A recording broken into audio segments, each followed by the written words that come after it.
Devotional, the Depeche Mode experience. And then I get to meet my hero, you know, he's no longer in Depeche Mode, but Alan Wilder. Oh, really? When was that? Yes. Did he ever come to the States? No, he didn't, but he was promoting his project called Recoil, and Right. that's kind of like That was his, a while ago. yeah, his thing. And he did a tour. That was in maybe around 2012, around that time. And he did some shows internationally, and then he did some shows here in LA. He did one in West Hollywood at the El Rey Theater, and that's where I met him because he did a meet and greet. Okay. So I was like, I need to be there, Absolutely. Absolutely. And it was awesome because, sometimes you meet and you're like, you just get a picture, you don't really get to talk. Yes. For me, it was different. I got to, and it was like, hey, I go, Alan, man, so amazing that I got to meet you. I've learned so much from you. Like, I'm a producer too, and your sound design is just that.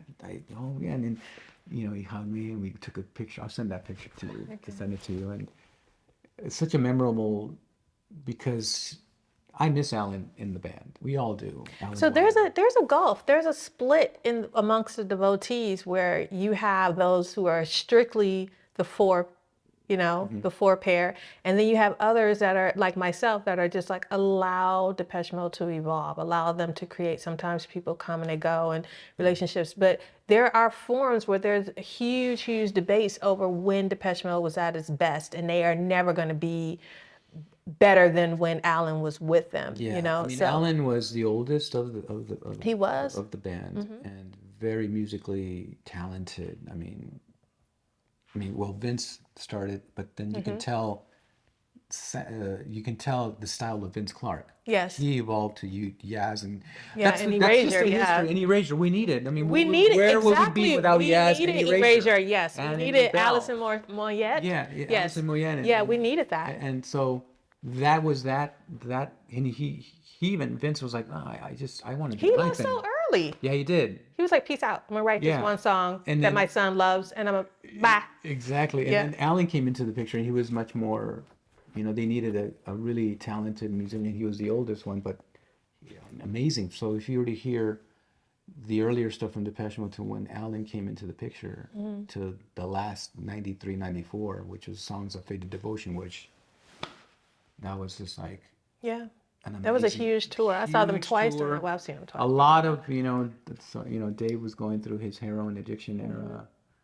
I don't think that they really respected Alan's work during that time because he was always like just on it. They had trouble during that time where something erased and he'd go back in the studio and pump, and work hard. And I don't think that's the truth. If you read, Dave and Martin were partying and Fletch was,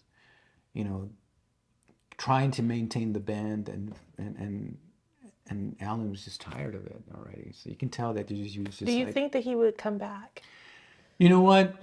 That's the kind of like the question that we've been asking all these years of like when they get together, and Dave just